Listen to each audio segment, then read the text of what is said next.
horribly tedious. Never know where I go. Never know where I go anywhere. I come here to be educated. I hate being educated. Oh, so do I. It puts one almost on a level with the commercial classes, doesn't it? But dear Gertrude Tilton is always telling me that I should have some serious purpose in life. So I come here to try to find one. I don't see anybody here tonight who one could call a serious purpose. The man who took me into dinner talked about his wife the whole time. How very trivial of him. Terribly trivial. What did you all then talk about? About myself.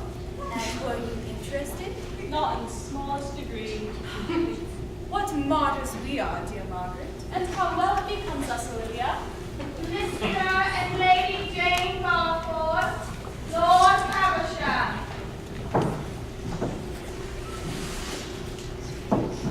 Good evening, lady. Has my good-for-nothing young son been here? I don't think Lord Goring has arrived yet. Why do you call Lord Goring good for nothing? Because he leads such an idle life.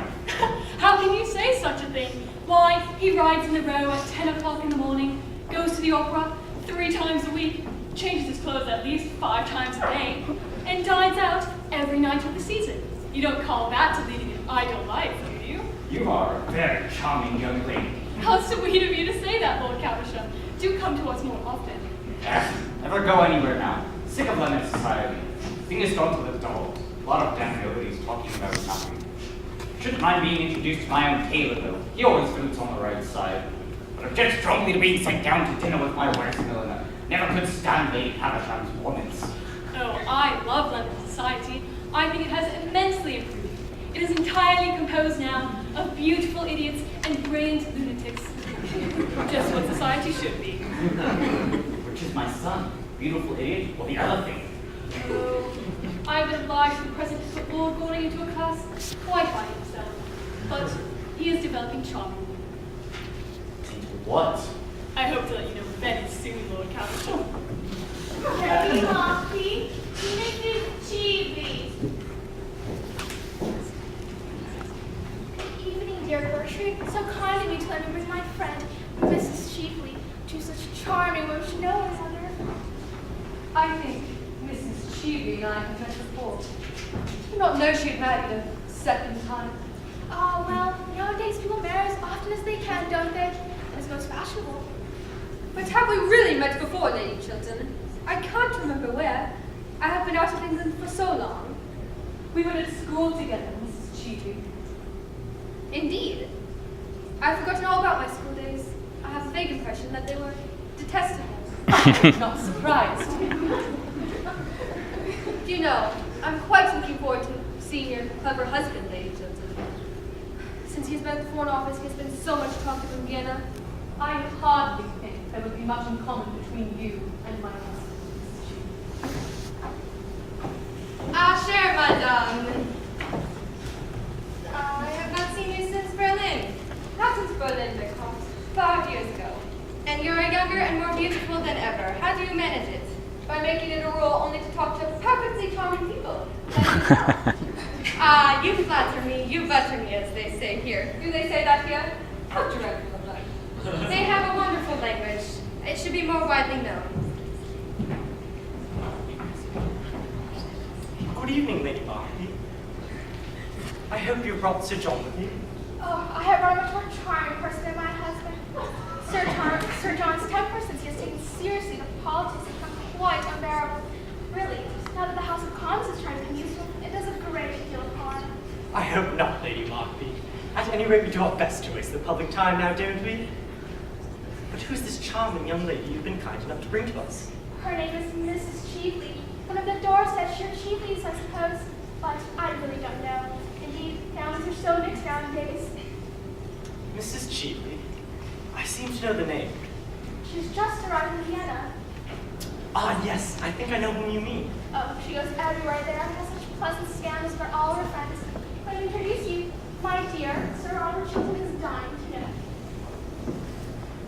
Everyone is dying to know the brilliant Mrs. Cheevely. Our attaches at Vienna, Franklin's Van Catherine knows. Thank you, Sir Robert. An acquaintance that begins with a compliment is sure to develop into a real friendship. It starts in the right manner, and I find that I know many children already. Really? Yes, she's just reminded me that we were at school together. I remember perfectly now. She always got the good conduct prize. I have a distinct recollection of Lady Chilton always getting the good conduct prize. And what prizes did you get, Mrs. Cheveley? My prizes came a little later on in life. I don't think any of them were for good conduct. I forget. I am sure there is something charming. I don't know that women are always rewarded for being charming. I think they're usually punished for it. I fear I can hardly agree with you there. But do, sit down.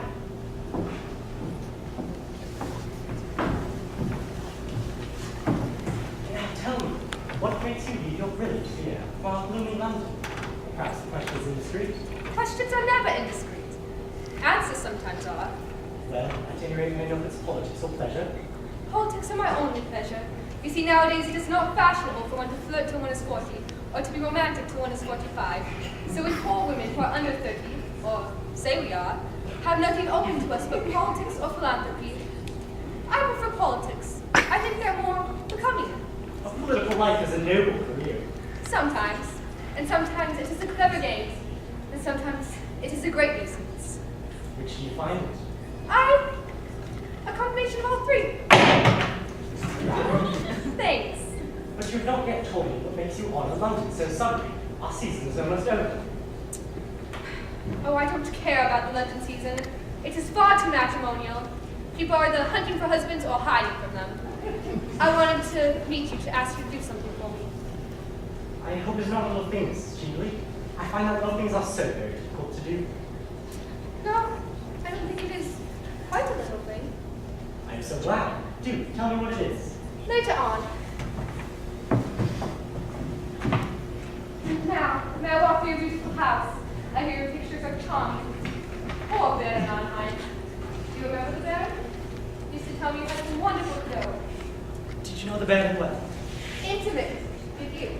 At one time. Wonderful man, wasn't he? Yes, he was very remarkable in many ways.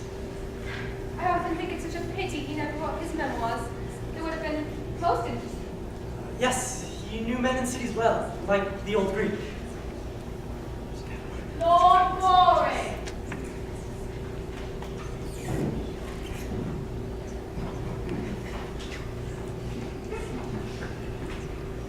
Ah, my dear Arthur. Mrs. Cheveley, allow me to introduce you to Lord Goring, the idlest man in London. I have met Lord Goring before. I did not think you would remember me, Mrs. Cheveley. My memory is under admirable control. And are you still a bachelor? I believe so. Very romantic. Oh, I'm not at all romantic. I'm far too young. I leave romance to my seniors.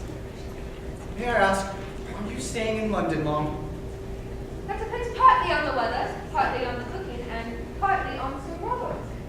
You're not going to plunge us into European war, I hope. There is no danger at present.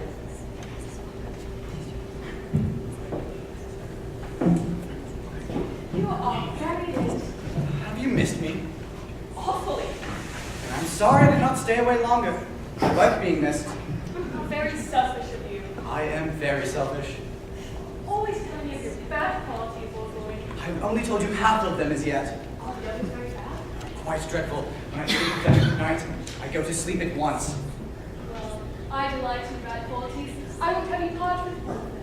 How nice of you to say so. But then, you are always nice. By the way, I want to ask you a question. Who brought Mrs. Cheveley here? Oh, I think Lady Markby brought her. Why do you ask? Oh, I haven't seen her for years, that is all. An absurd reason. All reasons are absurd. What sort of a woman is she? Oh, a genius in the daytime and a beauty at night. I dislike her already. That shows your admirable good taste. Ah, the English young lady is the dragon of good taste, is she not? Quite the dragon of good taste. So the newspapers are always telling us. I read all your English newspapers. I find them so interesting. Then, my dear non-Jacques, you must certainly read between the lines. I would, but my professor objects. Might I have the honor of taking you to the music room by myself? Delighted, Vicomte. Quite delighted. Aren't you coming to the music room? Not if there's any music going on. The music is a joke. You would not understand it.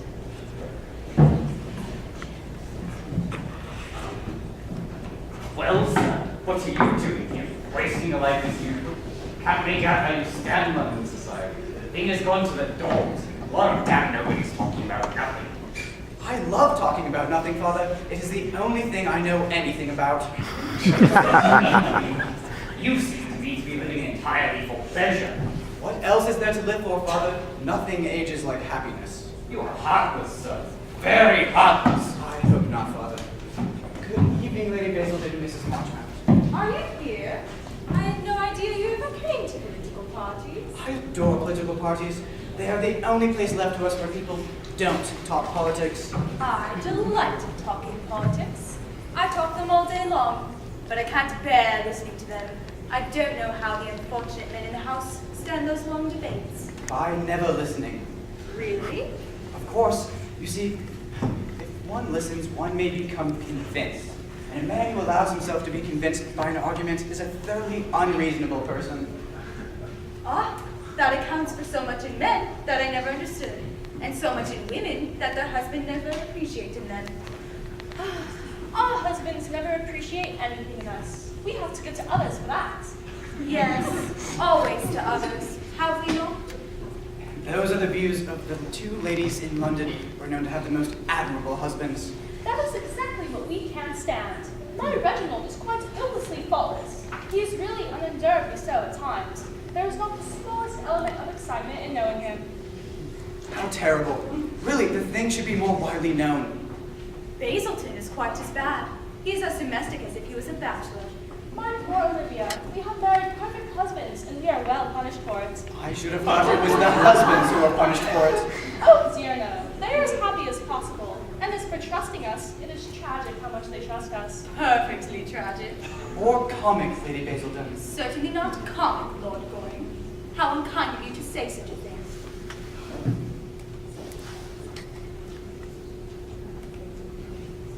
I'm afraid Lord Goring is in the camp of the enemy, as usual. I saw him talking to that Mrs. Cheveley when he came in. Handsome woman, Mrs. Cheveley. Don't you praise other women in our presence. You might wait for us to do that. I did wait. Well, we are not going to praise her. I hear she went to the opera on Monday night and told Tommy Rufford at supper that, as far as she could see, London society was entirely made up of dowdies and dandies. And she is quite right, too. The men are all dowdies, and the women are all dandies, aren't they? Oh, do you really think that is what Mrs. Cheveley meant? Quite so, and quite a sensible remark for her to make, too. Why are you talking about Mrs. Cheveley? Everybody is talking about Mrs. Cheveley. Lord Goring says, what is it you say, Lord Goring, about Mrs. Cheveley? Oh, that she was a genius in the daytime and a beauty at night. What a horrid combination. Very unnatural. I like looking at geniuses and listening to beautiful people. Oh, that is so morbid of you, Mrs. Marchmont. How kind of you to say so, Lord Goring. Marchmont and I have been married for 7 years, and he has never once told me that I was morbid. Men are so painfully unobservant. I have always said, dear Margaret, that you are the most morbid person in London. You're always sympathetic, Olivia. Is it morbid to have a desire for food? I have a great desire for food. Lord Goring, will you give me some supper? With pleasure. How horrid you have been. You have never talked to me the whole evening. How could I? I went away with a child diplomatist. You might have followed us. Pursuit would have been only polite. I don't think I like you at all this evening. I like you immensely. I wish you'd show it in a more marked way. Olivia, I have a curious feeling of absolute greatness. I think I should like some supper very much. I know I should like some supper. I am positively dying for supper. Men are so horribly selfish. I never think of these things. Men are grossly material. Grossly material. May I have the honor of taking you to supper, Countess? I never take supper, thank you. But I will go down with you. I'm so fond of eating. I'm English in all of my tastes. You're quite English. Quite. Like some supper, Mrs. Marchmont? Thank you, Mr. Montfort. I know this is supper. Come on and sit inside and watch you. I don't think I'd like being watched while I'm eating. Then I will watch someone else. I don't think I'd like that either. Wait, Mr. Montfort, do not make these painful scenes of jealousy in public.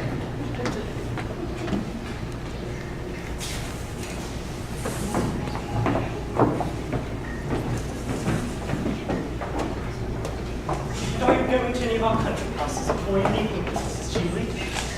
Oh no, I can't stand your English country house parties. In England, people actually try to be brilliant at breakfast. That is so dreadful of them. Only no people are brilliant at breakfast. My stay in England really depends on you, Sir Robert. Seriously? Quite seriously. I wanted to interest you in a great political and financial scheme. The Argentine Canal Company, in fact. What a tedious practical subject for you to talk about. Oh, I like tedious practical subjects. What I don't like are tedious practical people. There's a wide difference. Besides, you're interested, I know, in international canal schemes. You were Lord Bradley's secretary, weren't you, when the government bought the Suez Canal shares? Yes, but the Suez Canal was a very great and splendid undertaking. It gave us our direct route to India, and imperial value. This Argentine scheme is nothing but a commonplace stock exchange smear. A speculation, Sir Robert. A brilliant, daring speculation. Believe me, Mrs. Cheveley, it is a swing. Let us call things by their proper names. It makes matters simple. We have all the information about it at the Foreign Office. In fact, I sent out a special commission to inquire into the matter privately. They report that the works are highly funded. As for the money already invested in it, no one seems to know what is becoming of it. I hope you shall invest in it. I'm sure you are far glad that you have done that. I have invested very largely in it. Who could have advised you to do such a foolish thing? Your old friend, and mine. Who? Baron Arnheim. Ah, yes. I remember hearing at the time of his death that he'd been mixed up in the whole affair. It was his last romance. His last but one to do him justice. Would you not see my cadeaux? They're in the music room. Cadeaux seem to go with music. May I show them to you? I am not in the mood tonight for silver twilight or rose pink dawns. I want to talk business. I fear I have no advice to give to you, except to interest yourself in something less dangerous. The success of the canal depends, of course, on the attitude of England. And I'm going to lay the report to the commissioners before the House tomorrow night. That you must not do. In your own interest, Sir Robert. To say nothing of mine, you must not do that. In my own interest? My dear Mrs. Cheveley, what do you mean? Sir Robert, I will be quite frank with you. I want you to withdraw the report that you had intended to lay before the House, on the grounds that you have reason to believe that the commissioners have been misinformed or prejudiced or something. Then I want you to say a few words to the effect that the government is going to reconsider the question, and that you have reason to believe that the canal, if completed, will be of great international value. You know the sorts of things ministers say in cases of this kind. A few ordinary platitudes will do. You cannot be serious in making me such a proposition. I'm quite serious. Pray, allow me to believe that you are not. Ah, but I am. And if you do what I ask of you, I will pay you very handsomely. Pay me? Yes. I'm afraid I don't quite understand what you mean. How very disappointing. And I have come all the way from Vienna so that you should thoroughly understand me. I fear I don't. My dear Sir Robert, you are a man of the world and you have your price, I suppose. We all have nowadays. If you allow me, I will call your tenant for you. You live so long abroad, Mrs. Cheveley, that you seem to be unable to realize you are talking to an English gentleman. I realize that I'm talking to a man who laid the foundation of his fortune by selling to a stock exchange speculator a cabinet secret. What do you mean?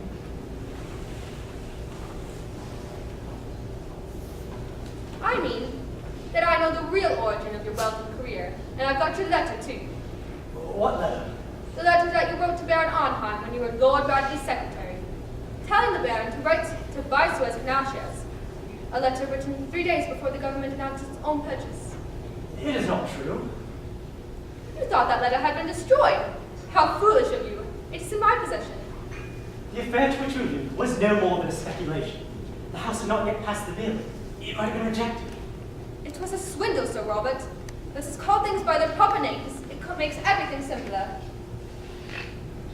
And now, I'm going to sell you that letter. And the price I ask for it is your public support of the Argentine scheme. It is infamous. What you propose is infamous. Oh no, it is the game of life as we often play, Sir Robert, sooner or later. I cannot do what you ask of me. You mean you cannot help doing it? You realize you are standing on the edge of a precipice, and it is not for you to make terms, it is for you to accept them. Supposing you refuse... What then? My dear Sir Robert, what then? You are ruined, that is all. Scandals used to lend charm, or at least interest to a man. Now they ruin him. And yours is a very nasty scandal. You couldn't survive it. You would be hounded out of public life. You would disappear completely. After all, Sir Robert, why should you sacrifice your entire future rather than deal diplomatically with your enemy? For the moment, I am your enemy. I admit it. And I'm much stronger than you are. Years ago, you did a clever, unscrupulous thing. It turned out a great success. You ultimately your position and fortune. And now you have got to pay. Sooner or later, we have all to pay for what we do. You've got to pay now. Before I leave tonight, you have got to promise me to suppress your report and speak at the House in favor of the scheme. What you ask is impossible. You must make it possible. You are going to make it possible. Sir Robert, you know what your English newspapers are like. Think of their loathsome joy, of the delight they would have in dragging you down. Stop. You want me to withdraw the report and to make a short speech stating I believe there are possibilities in the scheme? Those are my terms. I will give you any sum of money you want.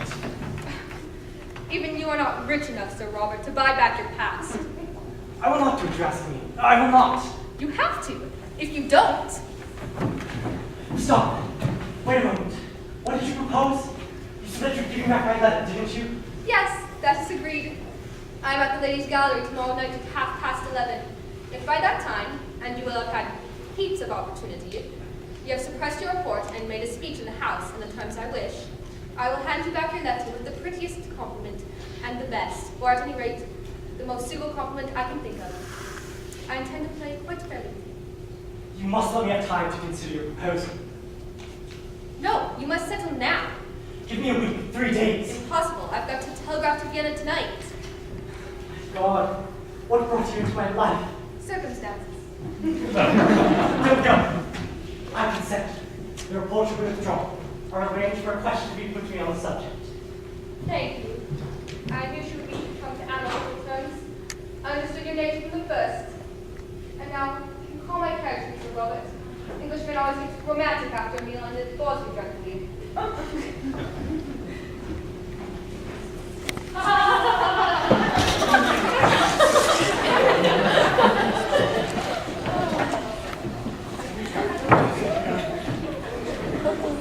dear Mrs. Cheesley, I hope you have enjoyed yourself.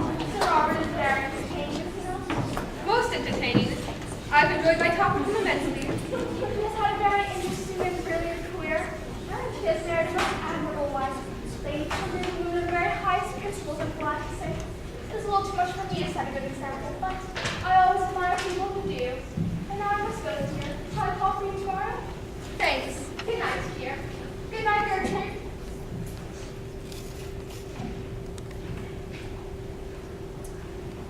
Have such a charming house, Lady Chilton.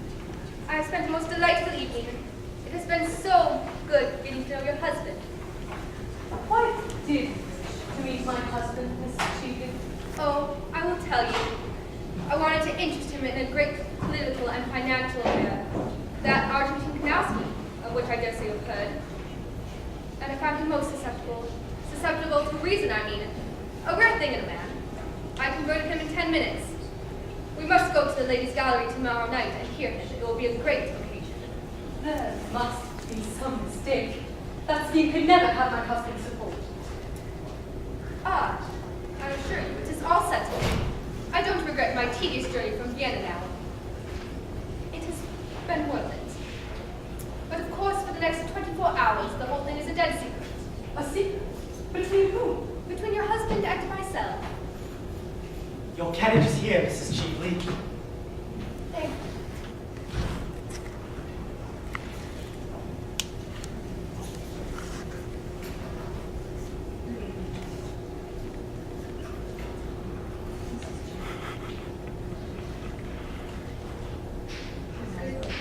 Oh, good evening, Lady Chilton.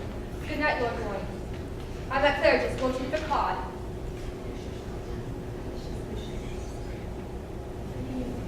I'm at Claridge's. Won't you leave a card? If you wish it, Mrs. Cheesley. Oh, don't be so solemn about it. I should rely to the card on you.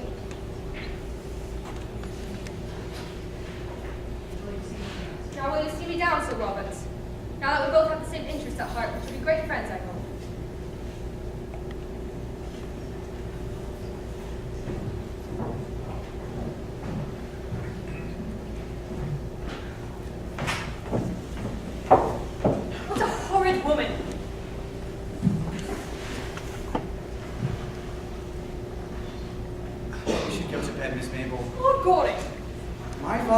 go to bed an hour ago. I don't see why I shouldn't give you the same advice. I always pass on good advice. It is the only thing for one to do with it. It is never of any use to oneself. Lord Gordon, you are always ordering me out of the room. I think it most courageous of you, especially as I'm not going to bed for hours. You can come and sit down if you like and talk about anything in the world, except the Royal Academy, Mrs. Cheveley, and novels in Scotch dialect. They are not improving subjects. What is this? Someone has dropped a diamond brooch. Quite beautiful, isn't it? I wish it was mine, but Gertrude won't let me wear anything but pearls. I wonder who the brooch belongs to. I wonder who dropped it. It's a beautiful brooch. It is a handsome bracelet. It's not a bracelet, it's a brooch. It can be used as a bracelet. What are you doing? Miss Mabel, I'm going to make a rather strange request to you. Oh, pray do. I have been waiting for it all the evening. Don't mention to anyone that I've taken charge of this brooch. Should anyone rise and claim it, let me know at once. That is a strange request. Yes. You see, I gave it to someone once, years ago. Did. Yes. Well then, I shall certainly bid good night. Good night, Gertrude. Good night. You saw whom Lady Markley brought here tonight? Yes, it was an unpleasant surprise. What did she come here for? Apparently to try and lure Robert to uphold some fraudulent scheme in which she's interested. The Argentine Canal, in fact. Oh, I should fancy she came to grief if she tried to get Robert into her toils. It is extraordinary what astounding mistakes clever women make. I don't call women of that kind clever. I call them stupid. Same thing often. Good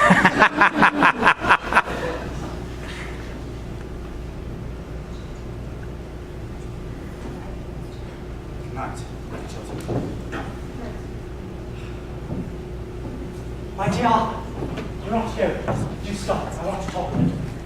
I'm afraid I promised to look into the Hogwarts tonight. Goodbye. How beautiful you look tonight, Gertrude. Robert, it is not true, is it? You are not going to lend your support to this Argentine speculation. You couldn't. Who told you I intended to do so? That woman who has just gone out, Mrs. Cheveley, she calls herself now. She seemed to taunt me with it. Robert, I know this woman. You don't. We were at school together. She was untruthful, dishonest, an evil influence on everyone whose trust or friendship she could win. I hated, I despised her. She stole things. She was a thief. She was sent away for being a thief. Why do you let her influence you? Gertrude, what you say may be true, but it happened many years ago. It's best forgotten. Mrs. Cheveley may have changed since then. Besides, no one should be judged entirely by their past. One's past is what one is. That is a hard saying. It is a true saying, Robert. And what did she mean by boasting that she'd got you to lend your support? Your name to a thing I've heard you describe as the most dishonest and fraudulent speculation that has ever been in political life. I was mistaken in the view I took. We all may make mistakes. But you told me yesterday that you had received the report from the commission, and that it entirely condemned the whole thing. I have reasons now to believe that the commission was prejudiced, or at any rate misinformed. Besides, Gertrude, public and private life are different things. They have different laws and move on different lines. Robert, oh, it is horrible that I should have to ask you such a question. Robert, are you telling me the whole truth? Why do you ask me such a question? Why do you not answer it? Truth is a very complex thing, and politics is a very complex business. There are wheels within wheels. One might be under certain obligations to people that one must pay. Sooner or later. Tell me it is not. Why should it be? What gain would you get? Money? We have no need of that. And money that comes from a tainted source is a degradation. Power? But power is nothing in itself. It is power to do good that is fine. That and that only. What is it then? Gertrude. Robert, we women worship when we love. Oh, don't kill my love for you. Don't kill that. Is there in your life any secret dishonor or disgrace? Oh, tell me at once that That what? our lives may drift apart, Drift apart? that they may be entirely separate. It would be better for us both. Gertrude, there is nothing in my past life that you might not know. I was sure of it, Robert. But why did you say those dreadful things? Things so unlike your real self. Don't let us ever talk about the subject again. You will write, won't you, to Mrs. Cheeley, and tell her that you cannot support this scandalous scheme of hers? If you have given her any promise, you must take it back. That is all. Now? Yes, But it is so late. It is close on 12. that makes no matter. She must know at once that she has been mistaken, and that you are not a man to do anything base or underhanded. Right here, Robert. Write that you decline to support this scheme of hers, as you hold it to be a dishonest scheme. Yes, write the word dishonest. She knows what that means. Yes, that will do. And now the envelope.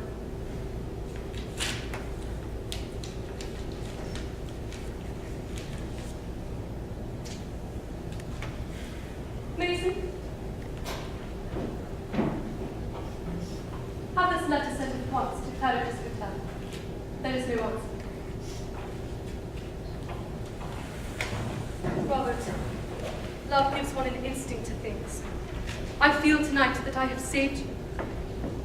Robert, you've brought into the political life of our time a nobler atmosphere, a finer attitude towards life, a freer air of purer aims and higher ideals. I know it, and for that I love you, Robert. Oh, love me always, Gertrude. Love me always. I will love you always, because you will always be worthy of love. We needs must love the highest when we see it. You are bald enough to know better. But no man should keep a secret from his own wife. She invariably finds out. Women have a wonderful instinct about things. They discover everything, except the obvious. I couldn't tell my wife. When could I told her? Not last night. It would have created a lifelong separation between us. And I would have lost the love of the one woman in the world I worship, of the only woman who has ever stirred love within me. Last night would have been quite impossible. She would have turned from me in horror and in contempt. Is Lady Chilton as perfect as all that? Yes, my wife is as perfect as all that. What a pity. I beg your pardon, my dear fellow, I didn't quite mean that. But if what you tell me is true, I should like to have a serious talk about life with Lady Chilton. It would be quite useless. May I try? Yes, but nothing could make her alter her views. At worst, it would simply be a psychological experiment. All such experiments are terribly dangerous. Everything is dangerous, my dear fellow. If it wasn't, life wouldn't be so worth living. But I'm bound to say I think you should have told her years ago. When we were engaged, do you think she would have married me if she'd known that the origin of my fortune is such as it is, that the basis of my career is such as it is, and that I had done an action I suppose most men would call shameful and dishonorable? Yes, most men would call it ugly names. There is no doubt of that. Men who every day do something of the worst kind themselves. Men who each one of them have worse secrets in their own lives. That is why they're so pleased to find out other people's secrets. It distracts public attention from their own. After all, whom did I wrong by what I did? No one. Except yourself, Robert. Arthur, do you think that what I did nearly 18 years ago should be brought up against me now? Do you think that a man's whole career should be wrecked for a fault done in one's boyhood almost? I was 22 at the time, and I had the double misfortune of being well-born and born. Two unforgivable things nowadays. Is it fair, Arthur, that the folly, the sin of one's youth, if men should choose to call it a sin, should wreck a life like mine, place me in the pillory, shatter all that I've worked for, all that I've built up? Is it fair, Arthur? Life is never fair, Robert, and perhaps it is a good thing for most of us that it is not. Every man and ambition has to fight his century with its own weapons. What this century worships is wealth. The goal of this century is wealth. To succeed, one must have wealth. At all costs, one must have wealth. You underrate yourself, Robert. Without wealth, you could have succeeded just as well. When I was old, perhaps, when I lost my passion for power, could not use it, when I was tired, worn out, disappointed, I wanted my success when I was young. Youth is the time for success, is it not? Robert, how could you have sold yourself for money? I did not sell myself for money. I bought success at a great price, that is all. But what made you first think of doing such a thing? Man in Arnheim. Damn scoundrel! No, he's the man the most subtle and refined intellect. One of the most intellectual men I ever met. I prefer a gentlemanly fool any day. There's much more to be said for stupidity than people imagine. Personally, I have a great admiration for stupidity. It is a sort of fellow feeling, I suppose. But how did he do it? One night at Lord Bradley's, the baron began talking to us about success in modern life. With that fascinating, quiet voice of his, he expounded to us the most terrible of all philosophies, the philosophy of power. In that, luxury was nothing but a background, a painted scene in a play. And that power, power over other men, power over the world, was the one supreme pleasure worth knowing, the one joy one never tired of. And that in our century, only the rich possessed it. When I was going away, he said to me that if I could ever bring him any private information of any real value, he could make me a very rich man. I was dazed at the prospect, and my desire, and my ambition for power, were at that time boundless. 6 weeks later, certain documents passed through my hands. State documents? Yes. I had no idea that you, of all people in the world, could have been so weak as to yield to the temptation that Baron Arnheim held out to you. Weak? Do you really think it is weakness, Arthur, that yields to temptation? I tell you, there are terrible temptations that require strength and courage to yield to. To stake all one's life on a single moment, to risk everything on one throw? Whether that stake be power or pleasure, I had that courage. I sat down the same afternoon and wrote to the baron the letter this woman now holds. He made $750,000 of the transaction. And you? I received from the baron £110,000. You were worth more, Robert. For 5 years, I almost trebled my fortune. Since then, everything I've touched has turned out a success. In all things connected with money, I've had a luck so extraordinary that it's almost made me afraid. I remember reading somewhere, in some strange book, that when the gods wish to punish us, they answer all prayers. Did you never suffer any regret for what you had done? No, but I paid conscious money many times. I had a wild hope I might disarm destiny. The sum the baron gave to me, I've distributed twice over in public charities since then. In public charities? What a lot of harm you must have done, Robert. Oh, don't say that, Arthur. Don't speak like that. Never mind what I say. I'm always saying what I shouldn't say. In fact, I usually say what I really think. I will help you in whatever way I can. Of course you know that. Thank you, Arthur. Thank you. But what is to be done? Well, the English can't stand a man who is always saying he is in the right, but they are very fond of a man who admits he is in the wrong. It's one of the best things in them. But in your case, Robert, confession would not do. It would ruin me. The only thing left for me to do now is to fight the thing out. You must begin by telling your wife the whole thing. That I will not do. You are wrong, Robert. Believe me, you are wrong. I couldn't do it. And now, this Mrs. Shealy, how can I defend myself against her? You knew her before, Arthur, apparently. Yes. Well? So little that I got engaged to be married to her while I was staying at the Tenbys. The affair lasted 3 days nearly. Why was it broken off? Oh, I forget. At least it makes no matter. By the way, have you tried her with money? She used to be confoundedly fond of money. I offered her any sum she wanted. She refused. So the marvelous gospel of gold breaks down sometimes. I suppose you are right, Arthur. I feel like public disgrace is in store for me. I feel certain of it. I never knew what terror was. I know it now. It is as if a hand of ice were laid upon one's heart. It is as if one's heart were beating itself to death in some empty hollow. You must fight her, Robert. You must fight her. But how?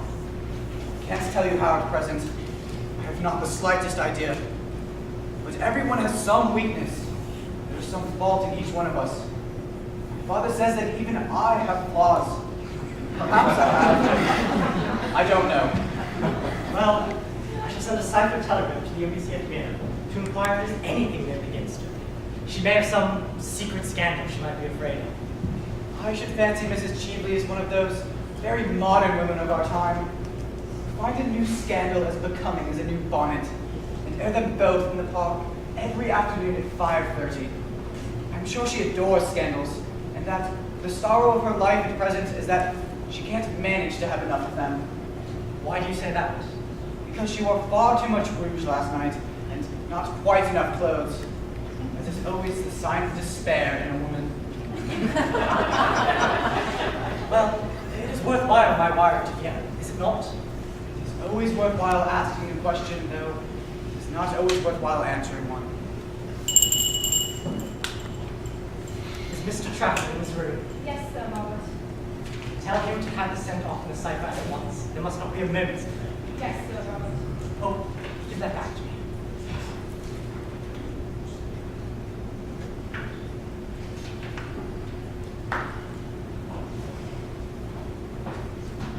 She must have had some curious hold of the bed.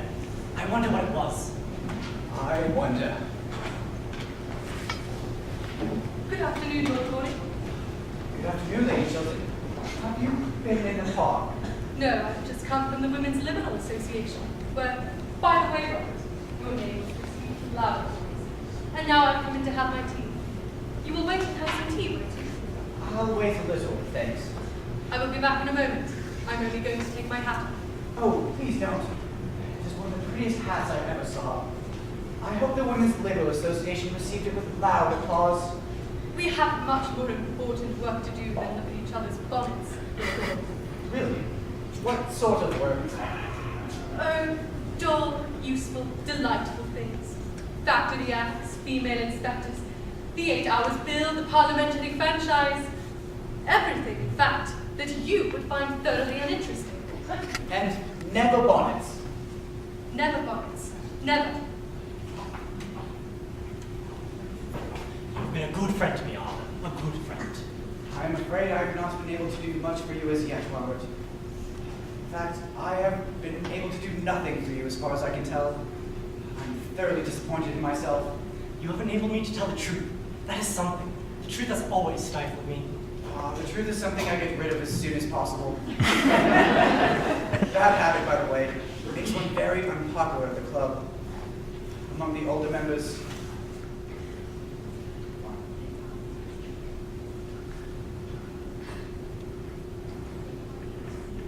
They call it being conceited?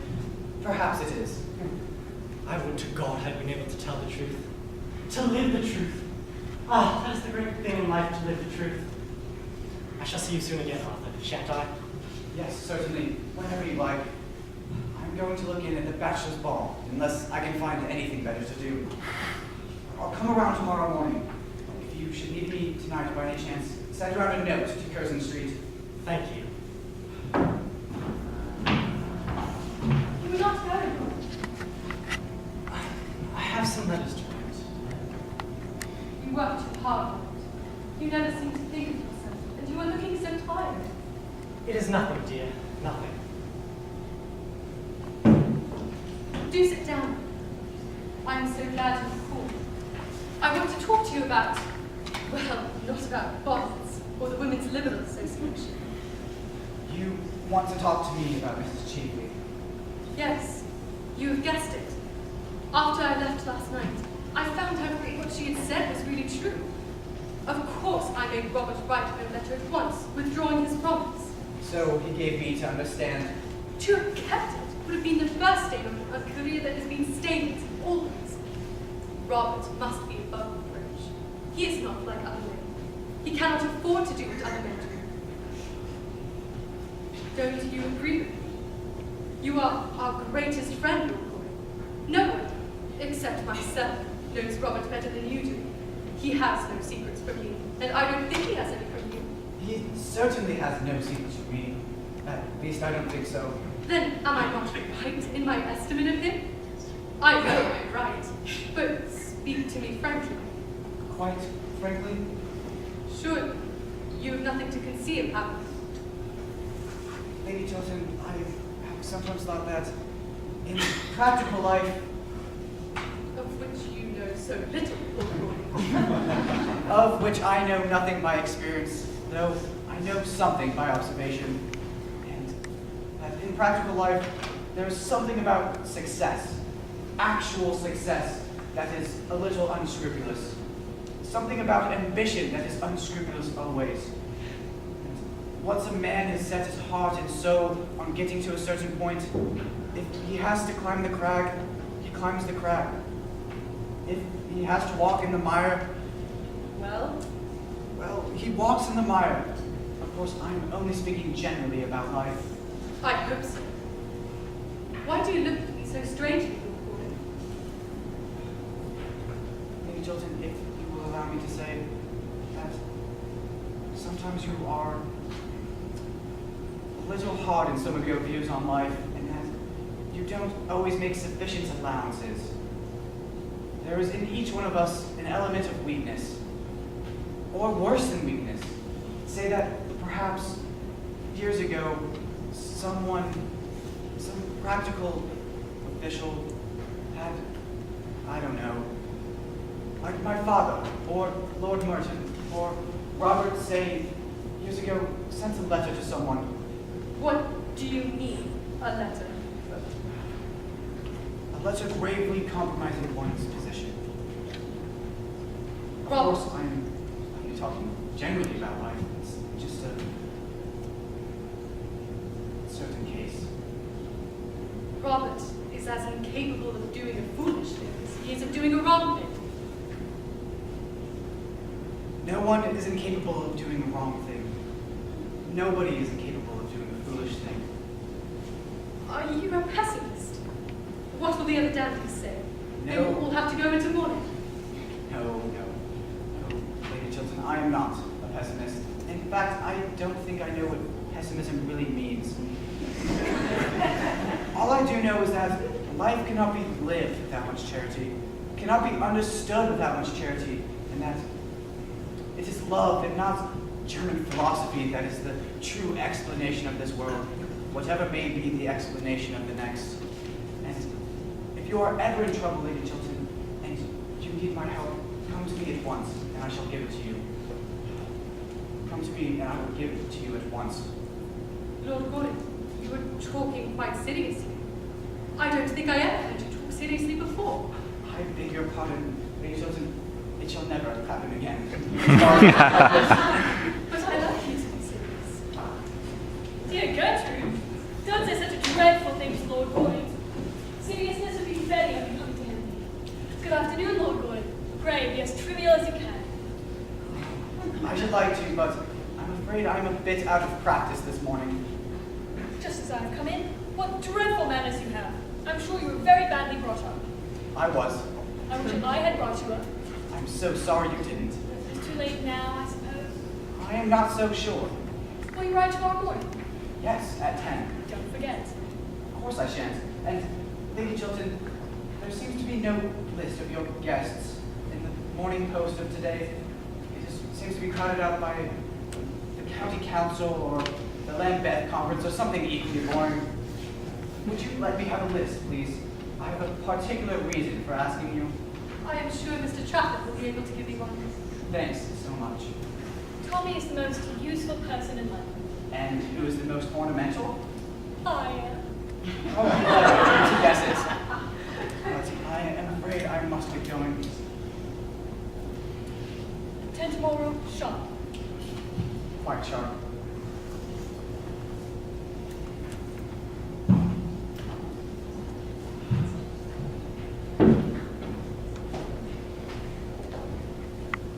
Dear Gertrude, I wish you would speak to Tommy. Not true. Look at him. Can he deny it? Go! Go at once! You have done your worst now! My worst? I have not yet finished with you. With either of you. I give you both till tomorrow, at noon. If by then you do not do what I bid you to do, the whole world shall know the origin of Robert Chilton. Mrs. Mason, show Mrs. Sheeley out.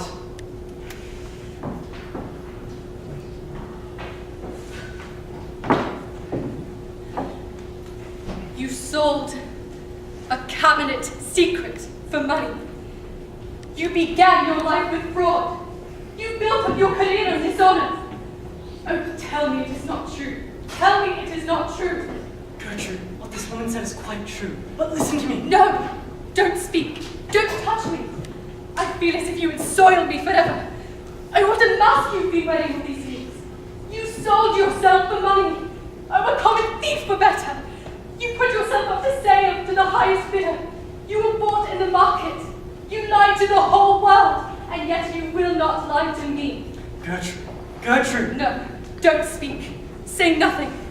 Your voice wakes terrible memories. Memories of things that made me love you. Memories of words that made me love you. Memories that are now horrible to me. You were to me something apart from common life. A thing pure, noble, honest, without stain. The world seemed to me finer because you were in it. And now, oh, when I think that I made of a man like you my ideal, the ideal of my life. There was your mistake. There was your error. Why can't you women love us faults at all? It is not the perfect, but the imperfect who have need of love. It is when we are wounded by our own hands, or by the hands of others, that love should come cure us. Else what use is love at all? All sins except a sin against itself, love should forgive. You made your false idol of me, and I had not the courage to come down, show you my wounds, tell you my weaknesses. I was afraid I might lose your love, as I've lost it now. And so last night, you ruined my life for me. Yes, ruined it. What this woman asked of me was nothing compared to what she offered me. She offered security, peace, stability. The sin of my youth that I thought was dead rose up in front of me, hideous, horrible, with its hands on my throat. I could have killed it forever, sent it back into its tomb, destroyed its record. You prevented me. No one but you know it. And now, what is there before me but public disgrace, ruin, terrible shame, the mockery of the world, a lonely, dishonored life? Let women make no more ideals of men. Let them not place them on altars and bow before them, while they may ruin others' lives as completely as you whom I have so wildly loved, have ruined mine.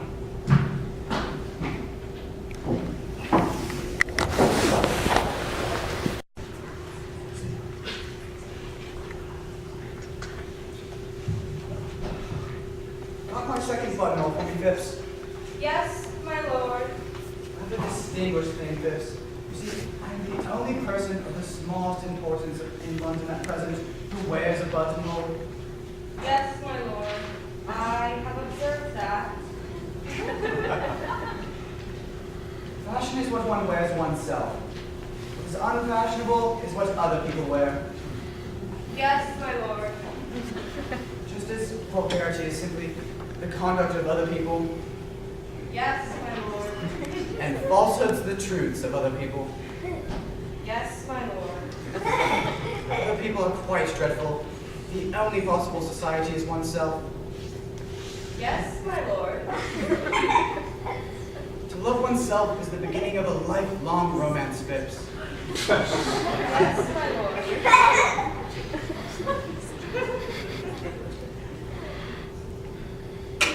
Don't think I quite like this buttonhole, Phipps. Makes me look a little old. Makes me almost in the prime of life, eh, Phipps? I don't observe any alteration in your lordship's appearance. You don't. No, my lord. Any letters, Phipps? 3, my lord. Want my cab round in 20 minutes. Yes, my lord.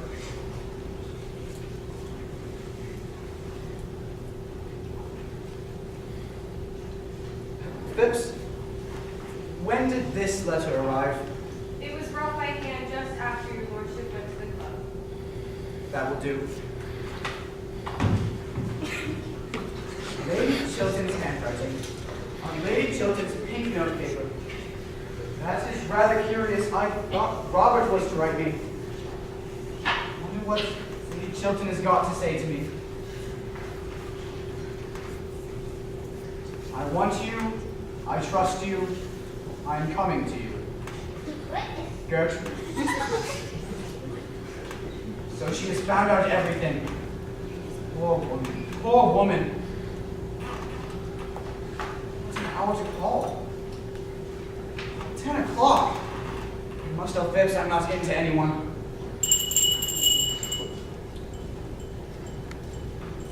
Lord Caversham. Oh, why must parents always appear at the wrong time? Some extraordinary mistaken nature, I suppose. Delighted to see you, my dear father. Take off my cloak. Is it worthwhile, father? Of course it is worthwhile, sir. Which is the most comfortable chair? This one, father. It is the chair I use myself when I have visitors. Great. No draft, I hope, in this room. No, father. Glad to hear. Can't stand drafts. No drafts at home. Good many breezes, father. Hmm? Don't understand what you mean, sir. Want to have a serious conversation with you. My dear father, at this hour. Well, sir, it is only 10 o'clock. What is your objection to the hour? I think the hour is an admirable hour. You see, father, today is not my day for talking seriously. I'm very sorry, but it is not my day. What do you mean, sir? During the season, I only talk seriously on the first Tuesday of every month from 4 to 7. Well, sir, make it Tuesday. Make it Tuesday. But father, it is after 7, and my doctor says I must not have any serious conversations after 7. It makes me talk in my sleep. Talk in your sleep, sir. You are not married. What does that matter? No, father, I am not married. That is precisely what I have come here to tell you. You're going to get married, and at once. Why, when I was your age, I had been an inconsolable widower for 3 months, and was already paying my addresses to your admirable mother. Damn, sir, it is your duty to get married. Men, every man in position is married nowadays. Bachelors are not fashionable anymore. Too much is known about them. They are damageable. You must get a wife, sir. Look what your friend Robert Chilton has got by hard work, probity, and a sensible marriage with a good woman. Why don't you imitate him, sir? Why don't you take him as your example? I think I shall, father. I wish you would. Then I would be happy. At present, I make your mother's life miserable on your account. You're heartless, sir. Quite heartless. I hope not, father. And it is high time for you to get married. You're 34 years of age, sir. Yes, father, but I only admit to 32. 31 and a half if I have a really good buttonhole. This buttonhole is not trivial enough. I tell you, you are 34 years of age, sir. Besides, there's a draft in this room, which makes your conduct worse. Why did you tell me there was no draft? I don't feel a draft. I feel it distinctly. So do I, father. This is a dreadful draft. I will come and see you tomorrow. Talk about anything you like. Let me help you on with your clothes. No, sir. I have called this evening for a definite purpose, and I will see it through at all costs to my help or yours. Put down my cloak. Certainly, father. But let us go into another room. There is a dreadful draft in here. Phips, is there a good fire in the smoking room? Yes, my lord. Come with me there, father. Your sneezes are quite heart-rending. Well, I suppose I have a right to sneeze when I choose. Quite so, father. I was merely expressing sympathy. Oh, damn sympathy. There is a great deal too much of that sort of thing going on nowadays. I quite agree with you, father. If there was less sympathy in the world, there would be less trouble in the world. It is a paradox. I hate paradoxes. So do I, father. Everybody one meets nowadays is a paradox. It is a great bore. It makes society so obvious. Do you always understand what you say? Yes, father, if I listen attentively. If you listen, conceited young puppy.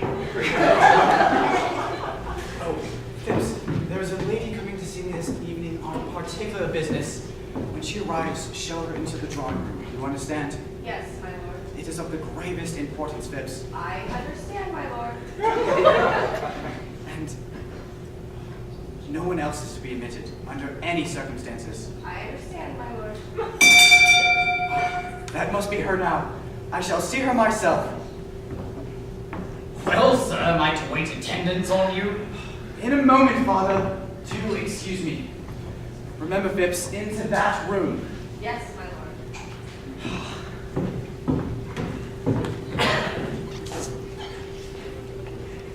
As a matter for me, sir, you would probably make a very poor choice. It is I who will be consulted and not you. There is property at stake. Marriage is not a matter for affection. Yes, Father. In married life, affection comes when two people thoroughly dislike each other, doesn't it, Father? Certainly, sir. I mean, certainly not, sir. You are talking very foolishly tonight. What I say is that marriage is a matter for common sense. But women with common sense are so curiously plain, Father, aren't they? Of course, I can only speak from hearsay. No woman, plain or pretty, has any common sense whatsoever. Common sense is a privilege of our sex. And we men are so self-sacrificing that we never use it, do we, Father? I use it, sir. It is the only thing I ever use. So my mother tells me. It is the secret to your mother's happiness. You're heartless, sir. Very heartless. I hope not, Father. My dear Arthur. The whole time. But you must be at home to me, Arthur. You are my best friend. And perhaps by tomorrow, you'll be my only friend. My wife has discovered everything. I guessed as much. Really? How? Oh, merely by something, the expression of your face as you came in. But who told her? Mrs. Cheveley herself. And the woman I love knows that I began my career with an act of no dishonesty. That I sold my life upon the sands of shame. That I sold like a common huckster the secret entrusted to me as a man of honor. I thank heaven poor Lord Radley died before knowing that I had betrayed him. I would to God I'd died before I'd been so horribly tempted, or fallen so low. Have you heard nothing in response yet in answer to your wire? I received a telegram from the first secretary at 8 o'clock tonight. Well, Absolutely nothing is known against her. On the contrary, she holds a rather high position in society. It is a sort of open secret that the bed had left her a larger portion of the men's fortune. Beyond that, I can learn nothing. so she doesn't turn out to be a spy then? Oh, spies are no use nowadays. The profession is over. The newspapers do their work instead. And well they do it. Arthur, I'm parched with thirst. May I bring you something? Some Hawken seltzer? Certainly. Let me. Thank you.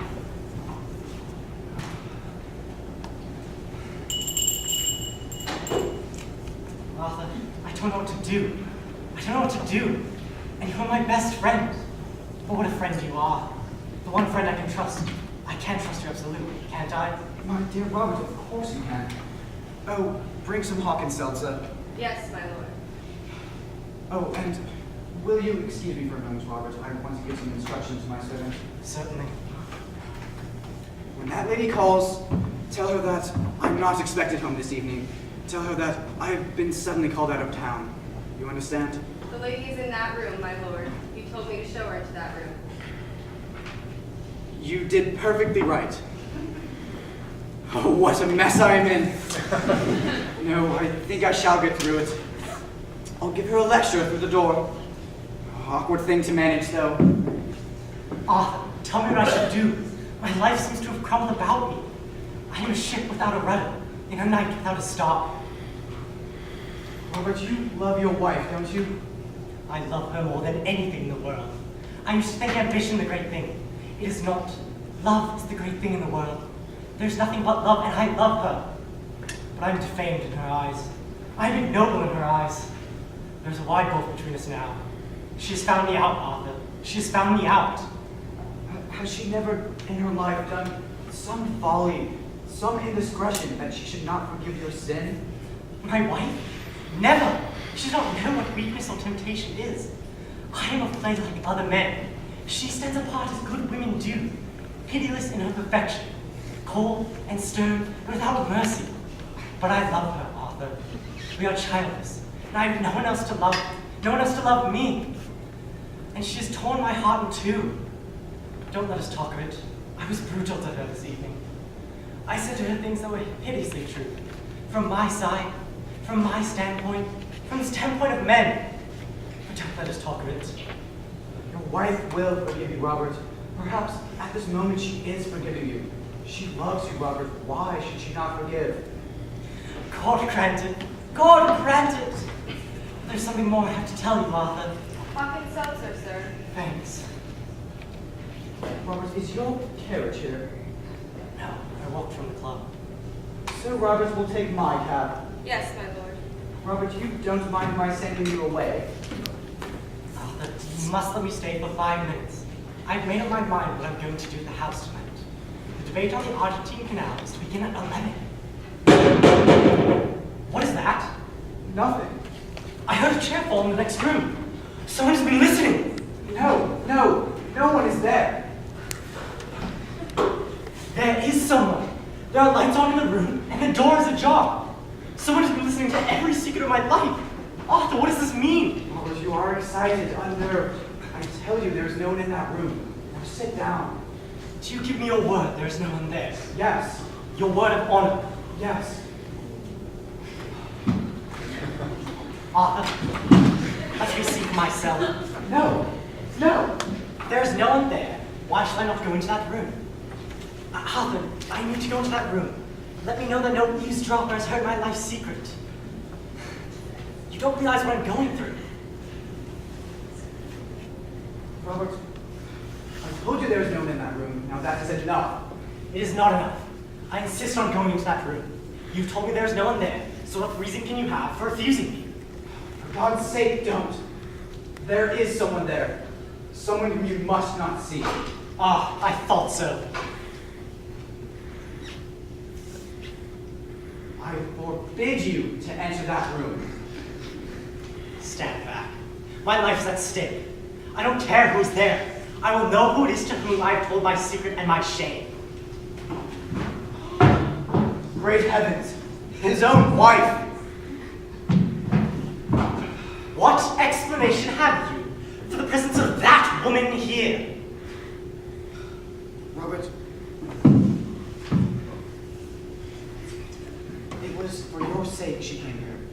It was to try and save you she came here. She loves you, Robert, and no one else. What have I to do with her intrigues with you? Let her remain your mistress. You two are well suited for each other. She, corrupt and shameful. You, false as a friend, treacherous as an enemy even. It is not true. Before heaven, it is not true. In your presence and in hers, I will explain all. Let me pass, sir. You lied enough upon your word of honor.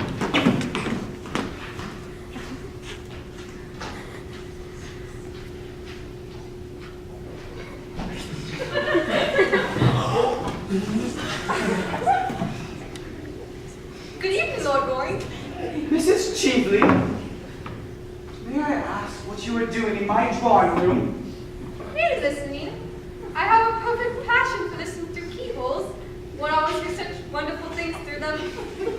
Doesn't that sound rather like tempting Providence? Oh, surely Providence can resist temptation by this time.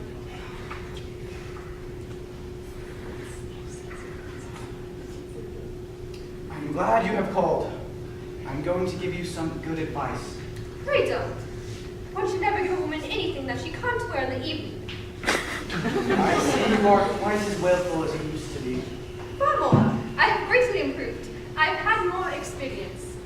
Too much experience is a dangerous thing, Mrs. Cheveley. Pray, have a cigarette. Half the pretty women in London smoke cigarettes. Personally, I prefer the other half. Thanks. I never smoked. My dressmaker wouldn't like it. And a woman's first duty in life is to have a dressmaker, isn't it? What the second duty is, no one has as yet discovered. You have come to sell me Robert Chilton's letter, haven't you? To offer term conditions. How did you guess that?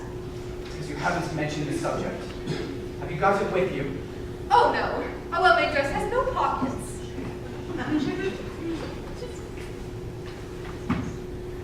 What is is your price for it? How absurdly English you are. The English think a checkbook can solve every problem in life. My dear Arthur, I have much more money than you have, and quite as much as Robert Chilton has got hold of. Money is not what I want. What do you want then, Mrs. Cheveley? Why don't you call me Lorna? Because I don't like the name. You used to adore it. Yes, that's why.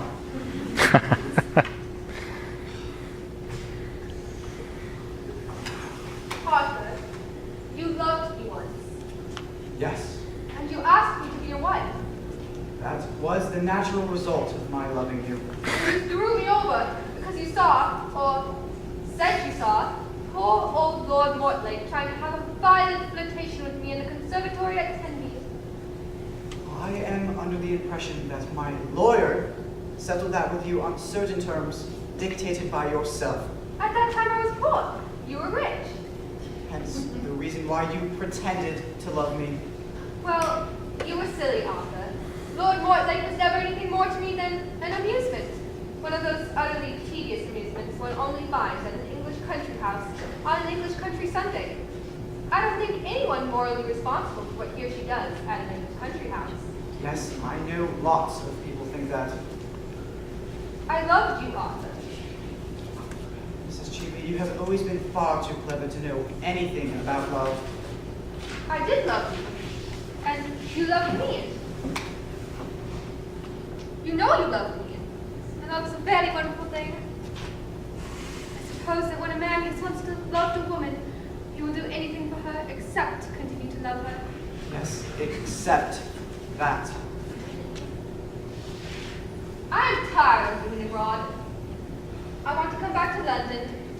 I want to have a charming house here. I want to have a salon. If only one could teach the English how to talk and the Irish how to listen. Besides, it would be quite civilized. But of course, I've arrived at the romantic stage. When I saw you last night at the Chiltons, I knew you were the only person I had ever cared for, if I have ever cared for anyone out there.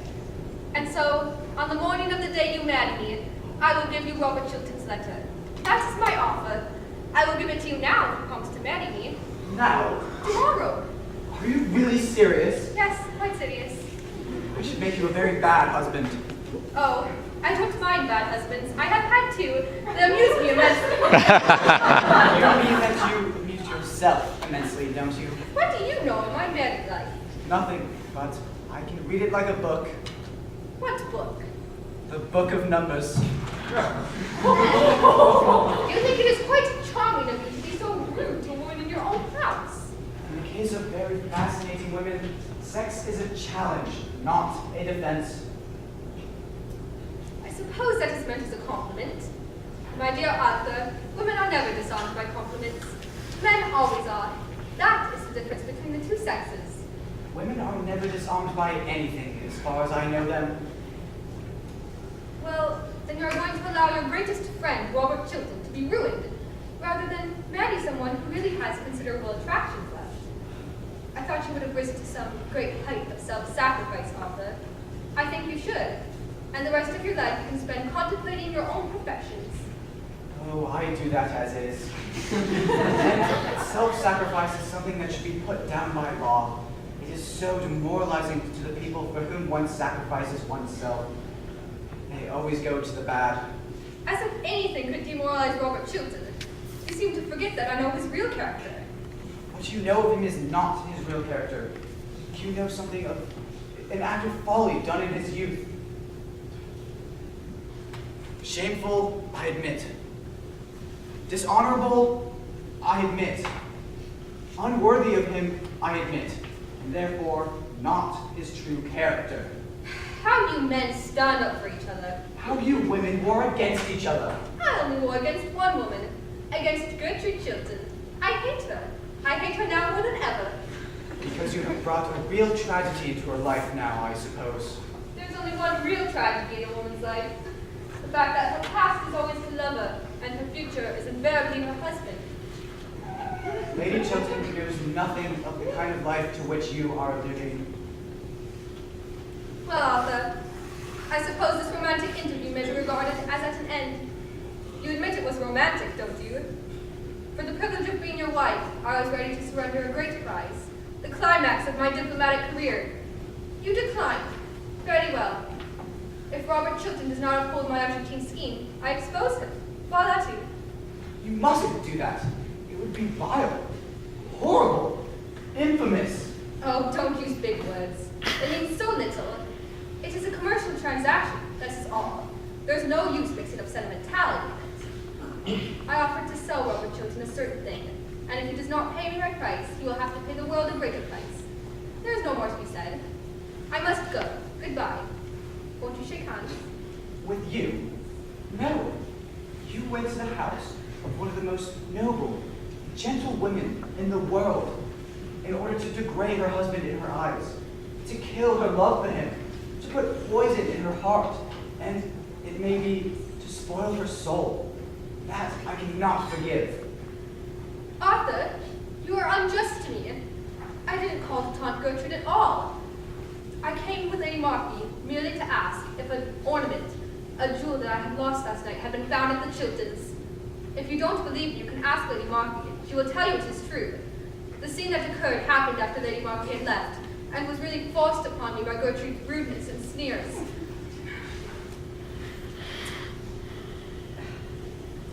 I called to see if a diamond snake brooch might have been found. That was the origin of the whole thing. A diamond snake brooch with a ruby. Yes. How did you know that? Because it is found.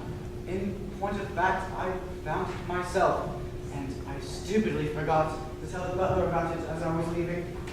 It is in this drawer here. No, this one.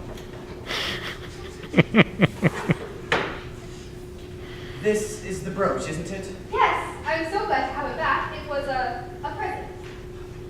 Won't you wear it? Certainly, if you pin it in. Here. Why are you putting it on as a bracelet? I never knew it could be worn as a bracelet. Really? No, but it looks very well on you as a bracelet, doesn't it?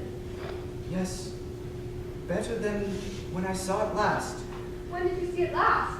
Oh, on Lady Berkshire, from whom you stole it. What do you mean? I mean that you stole this ornament from my cousin, Mary Berkshire, to whom I gave it when she was married. I recognized it, and I determined not to say anything of it until I had found the thief. I have found the thief now, and I have heard her own confession. It is not true! Of course it is true. Why, thief is written across your face at this very moment. I will deny the whole thing from beginning to end. I will say that I never saw the Berkshire thing and that it was never in my possession.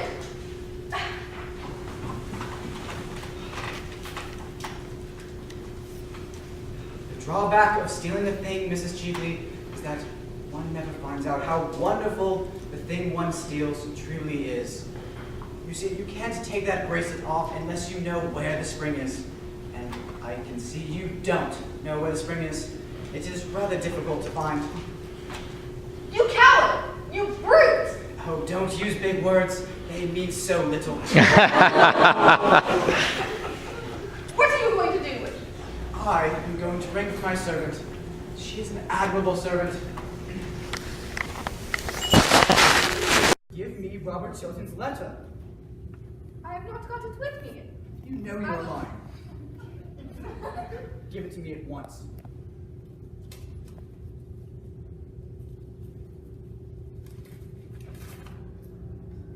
This is it. Yes. For so well-dressed a woman, Mrs. Cheveley, it is astounding the common sense you may have. Please get me a glass of water. Certainly.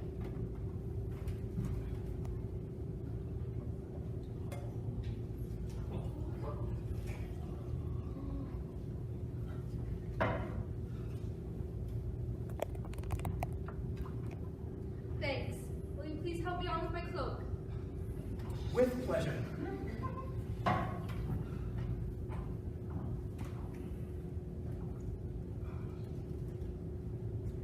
Thank you. I'm never going to try to harm Robert Chilton again. Fortunately, you have not the chance, Mrs. Cheveley. Well, even if I had the chance, I wouldn't. On the contrary, I'm going to render him a great service. I'm pleased to hear it. It is a reformation. Yes, I can't bear such an upright gentleman, such an honorable English gentleman being so painfully deceived, and so... Well, I seem to find that somehow Gertrude Chilton's dying speech confession has strayed into my pocket. what do you mean? I mean that I'm going to send Robert Chilton the love letter that his wife wrote to you tonight. Love letter? I want you. I trust you. I am coming to you. Gertrude. You wretched woman. Must you always be thieving? Give me that letter at once. I'll take it from you by force. You shall not leave my room until I have got it. Lord Goring merely rang that you should show me out. Good night, Lord Goring.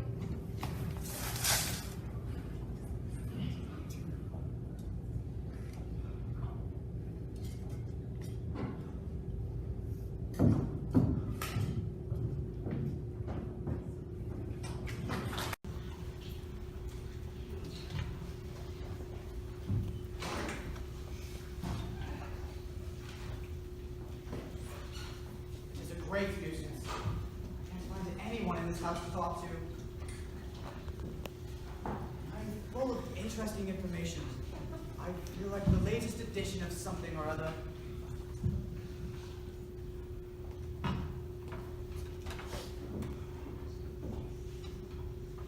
Sir Robert is still at the Foreign Office, my lord.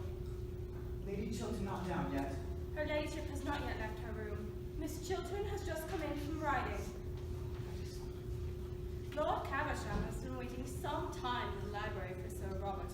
I told him your lordship was here. Thanks. Will you kindly tell him I've gone? I shall do so, my lord. Really, I don't want to see my father 3 days running. There's a great deal too much excitement for any son. I hope to goodness he doesn't come up. Father should neither be seen nor heard. That is the only proper basis for family life. Mothers are different. Mothers are darlings.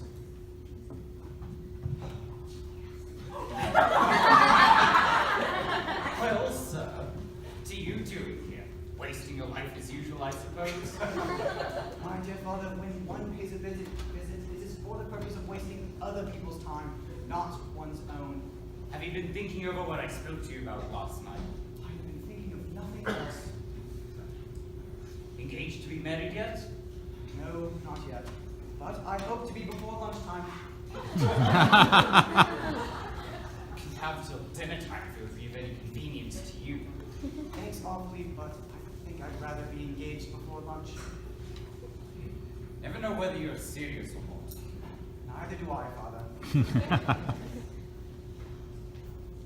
Suppose you have read the Times this morning. The Times? Certainly not. I only read the Morning Post.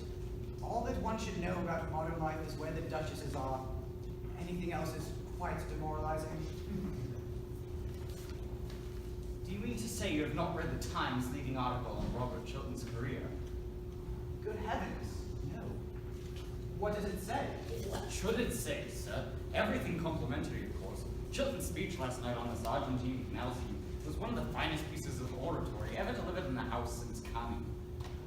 Never heard of Canning. Never wanted to. And did Chilton uphold the scheme? Uphold it, sir? How little you know of him. Why, he denounced it roundly, along with the whole modern system of political finance. This speech is a turning point in his career, as the Times points out. You should read this article, sir. Sir Robert Chilton, most rising of our young statesmen, brilliant orator, unblemished career, well-known integrity of character, represents what is best in English public life. Noble contrast to the lax morality so common among foreign politicians. They will never write that of you, sir. I certainly hope not, Father. However, I am delighted at what you tell me about Robert. Thoroughly delighted. It shows he has got pluck. Pluck? He's got more than pluck, sir. He has got genius. I prefer pluck. It is not so common today as genius is. My dear Father, only people who look dull ever go into the House of Commons, and only people who are dull ever succeed there. Why don't you try to do something useful in life? I'm far too young. Heedless affectation for youth, sir. It is a great deal too prevalent nowadays. Youth isn't an affectation. Youth is an art. Why don't you propose to that pretty Miss Chilton? I don't suppose there is the smallest chance of her accepting you. I don't know how the betting stands today. Well, if she did accept you, she would be the prettiest fool in all of England. That is just what I should like. A thoroughly sensible wife would reduce me to a condition of absolute idiocy in less than 6 months. You don't deserve her, sir. My dear father, if we men married the women we deserved, we would have a very bad time of it. Oh, how do you do, Lord Caversham? I hope Lady Caversham is quite well. Lady Caversham is as usual, as usual. Good morning, Miss Mabel. And Lady Caversham's bonnets, are they at all better? They've had a serious relapse, I am sorry to say. Good morning, Miss Mabel. I hope an operation will not be necessary. If it is, we shall have to give Lady Caversham a macaw. Otherwise, she would never consent to have a feather touch. Good morning, Miss Mabel. Oh, are you here? I hope you know that after breaking your appointment, I am never going to speak to you again. Oh, don't say such a thing. You're the one person in all of London who I'd like to have listened to me. Lord Gordon, I never believe a single word either you or I say to each other. You are quite right. Quite right. As far as he is concerned. Do you think you can make your son behave a little better occasionally, just as a change? I am sorry to inform you that I have absolutely no influence whatsoever over my son. I wish I had. If I had, I know what I would make him do. I'm afraid he has one of those terribly weak natures that is not susceptible to influence. He is very heartless indeed. It seems that I'm a bit in the way here. It was very good for you to be in the way, so that you may know what people say of you behind your back. I never like to know what people say of me behind my back. It makes me far too conceited. After that, my dear, I really must bid you good morning. Oh, I hope you'll not leave me alone here with Lord Gordon, especially at such an early hour in the day. I'm afraid I cannot take him with me to Downing Street. Today is not the Prime Minister's day for seeing the unemployed. People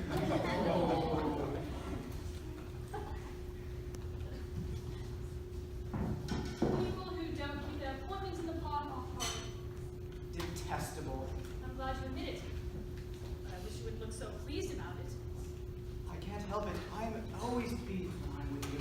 Then I suppose it is my duty to remain with you? Of course it is. Well, my duty is never a thing I do on principle. It always depresses me. So, I'm afraid I must leave you. No, please don't.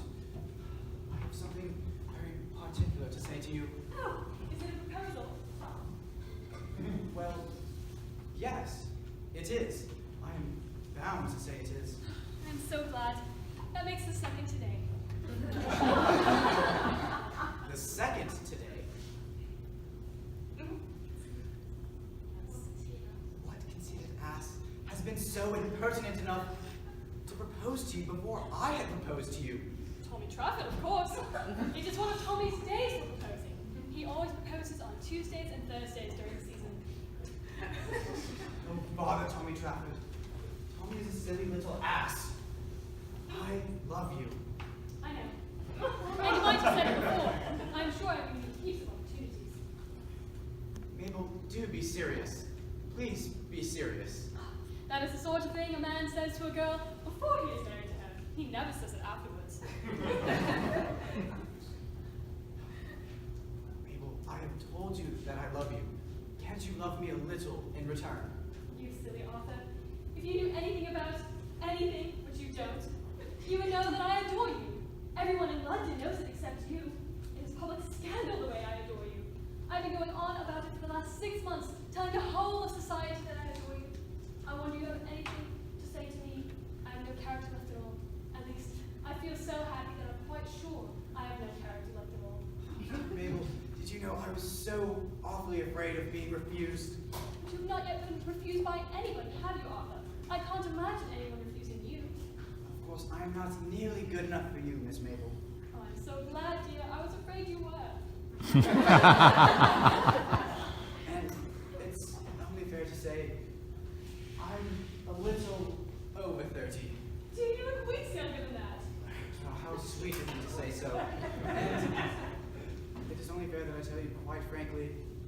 fearfully extravagant. But so am I, Arthur. So we're sure to agree. And now I must go and see her. Must you really? Yes. Then do tell her I have something particular to say to her. I've been waiting all morning to see either her or Robert. Do you mean that you did not come here expressly to propose to me? No, that was a flash of genius. You're first. My last. I'm so glad. Now don't stir, I'll be back in 5 minutes. And don't fall into any temptations while I'm away. Dear Mabel, while you're away, there are none. It makes me horribly dependent on you. Good morning, dear. How pretty you are. How pale you are looking, Gertrude. It is most becoming. Good morning. We shall be in the conservatory under the second palm tree on the left. Second on the left. Yes, the usual palm tree.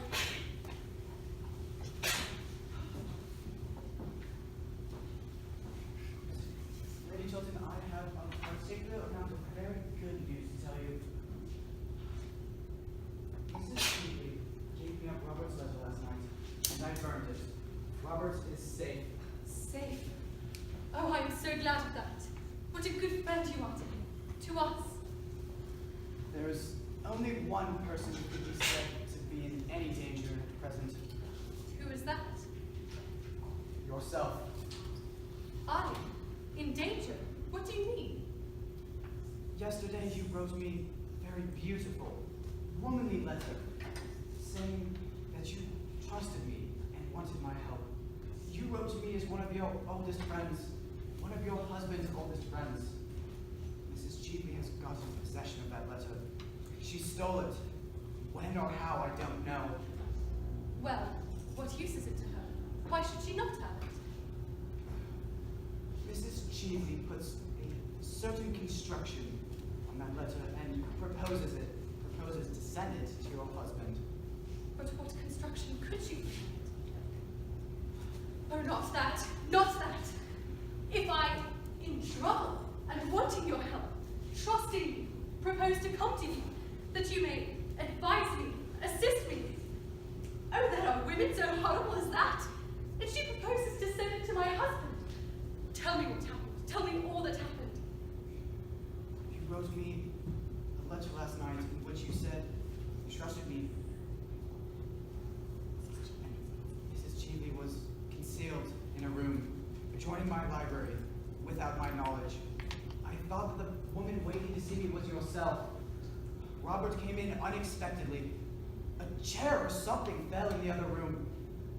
He forced his way in, and he discovered her. We had a terrible scene. I still thought it was you. Oh, he left me in anger.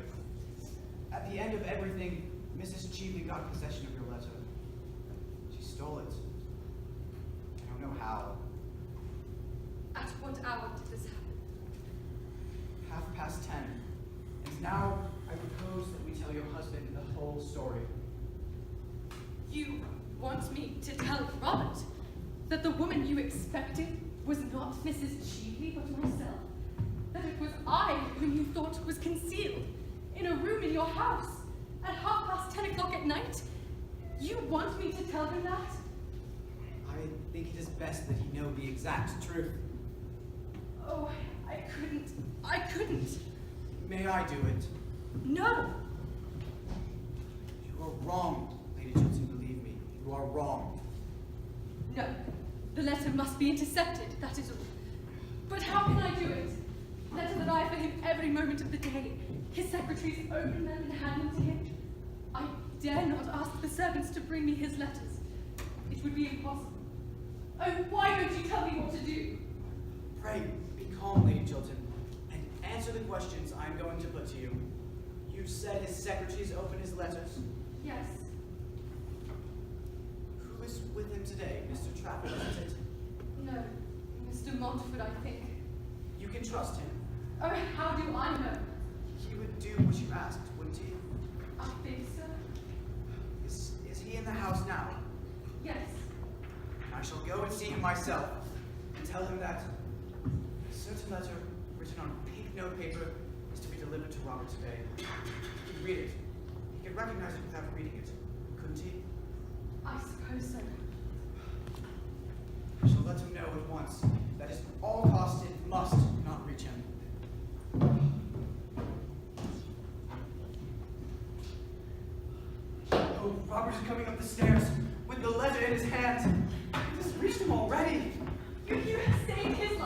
have you done with mine? I want you. I trust you. I am coming to you. Gertrude. Oh, my love. Is it true? Do you indeed trust me and want me? If so, I shall not for you to write of coming to me. This letter of yours, Gertrude, makes me feel that nothing that the world can do may hurt me now. You want me, Gertrude? Yes. Gertrude? Yes. Ah, why did you not write you loved me? Because I loved you. Gertrude, you don't know how I feel. When Montfort passed me a letter across the table, he had opened it by mistake, I suppose, without reading the handwriting on the envelope. And I read it. Oh, I did not care what public disgrace or punishment was in store for me. I only thought you loved me still. There is no disgrace in store for you, nor any public shame. Mrs. Cheapy has handed over to Lord Goring the document that was in her possession, and he's destroyed it. Then I'm safe. Oh, what a wonderful thing to be safe. I've been in terror for 2 days now. I am safe. How did Arthur destroy my letter? Tell me. He burned it. I would have loved to have seen that one sin of my youth burning to ashes before me. How many men there are in modern life who would love to see their past burning before them to white ashes. Is Arthur still here? Yes, he's in the conservatory. And I'm so glad I made that speech in the house tonight. So glad. I made it think that public disgrace might be the result. Public honor has been the result. I think so. I fear so, almost. Although I'm safe from detection, although every sin against me has been destroyed, I suppose, Gertrude, I suppose I should retire from public life. Oh yes, Robert, you should do that. It is your duty to do that. It is much to surrender, No, it will be much to gain. and you'd be happy living alone with me, somewhere abroad perhaps, or in the country away from London, away from public life. You'd have no regrets. Oh, no, Robert. And your ambition for me? You used to be ambitious for me. Oh, my ambition. I have none now, but that we two may love each other. It was your ambition that led you astray. Let us not talk about ambition. Thank you, Arthur. Thank you. I don't know how to repay you. I'll tell you at once.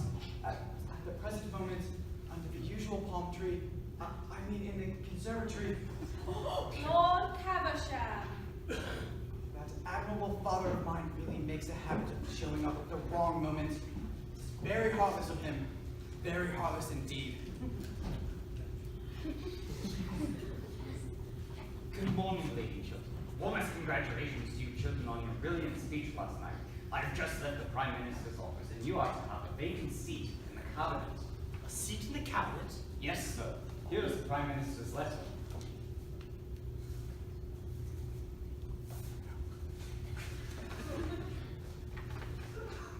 A seat in the cabinet? Certainly, and you well deserve it too. You've got what we want so much in political life nowadays. High character, high moral tone, high principles. Everything that you have not got, sir, never will.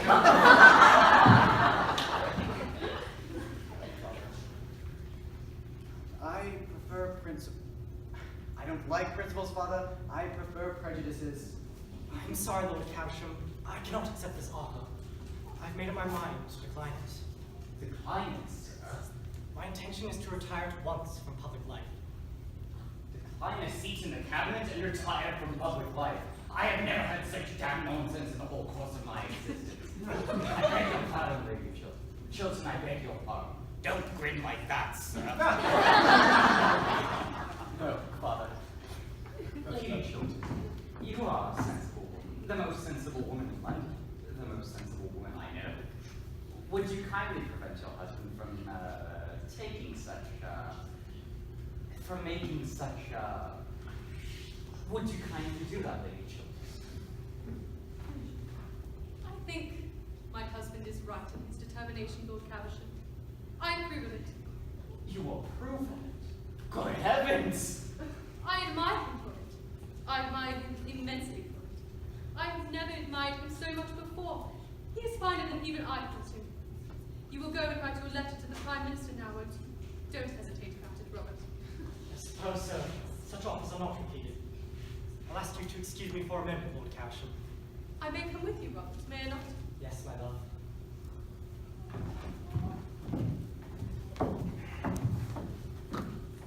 What's the matter with this family? Something up here, eh? Idiocy? Hereditary, I suppose. Both of them, too. Wife as well as husband. It is very sad indeed. And they are not an old family either. Can't understand it.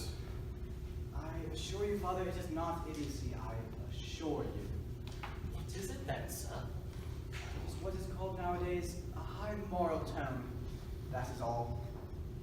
Hate these newfangled names. Same thing as we used to call idiocy 50 years ago.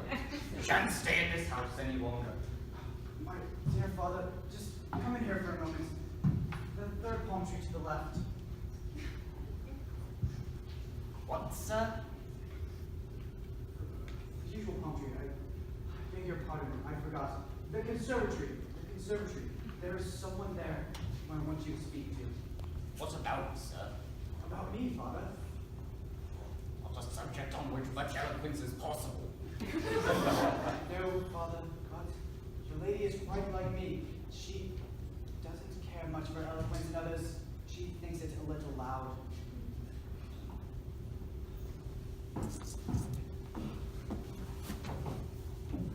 Lady Chilton, why are you playing Mrs. Cheveley's cards? I don't understand.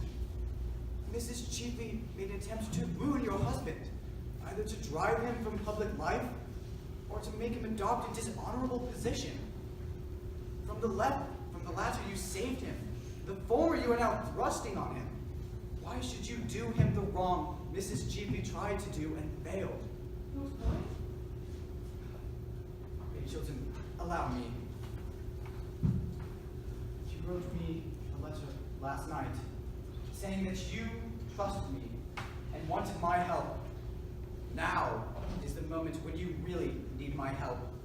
Now is the time when you have got to trust me.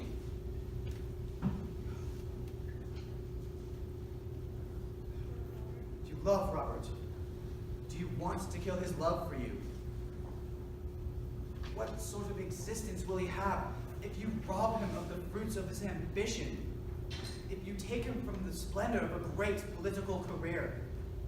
If you shut the doors of public life against him? If you condemn him to a life of sterile failure? He who was made for triumph and success. Why should you scourge him with rods for a sin done in his youth, before he knew you, before he knew himself? But it is my husband himself who wishes to retire from public life.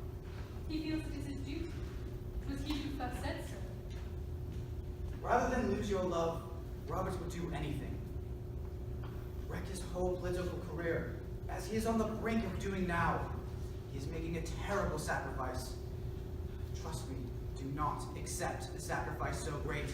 You will live to repent it bitterly. Men and women are not made to accept such sacrifices. We are not worthy of them. Believe me, Robert has been punished enough. We have both been punished. I set him up too high. Do not for that reason set him down now too low. Just because he has fallen from his altar does not mean you should now thrust him into the mire. For Robert, failure would be the very mire of shame. Power is his passion.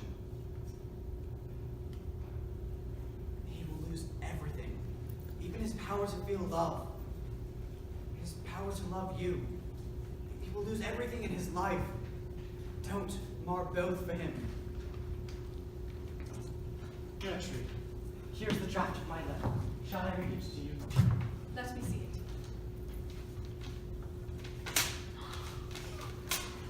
What are you doing? I will not spoil your life for you, nor see you spoil it as a sacrifice to me. A useless sacrifice. Gertrude, Gertrude! Ah, it seems I've always been your debt. Your debt is not to me, but to Lady Chilton. I owe you very much. Now tell me, what were you going to ask me just now as Lord Cashman came in? You are your sister's guardian, and I came to ask your consent to my marriage with her. Oh, I'm so glad. I'm so glad. Thank you, Lady Chilton. My sister, your wife. Yes. I'm sorry, Arthur, but things are quite a question. I have to think of Mabel's future happiness, and I don't think her happiness would be secure in your hands. And I cannot have her sacrificed. Sacrificed? Yes, utterly sacrificed. An absolutely loveless marriage is a horrible thing. There's one thing worse than an absolutely loveless marriage. A marriage in which there's love, but on one side only. Faith, but on one side only. Devotion, but on one side only. In which of the two hearts, one is sure to be broken.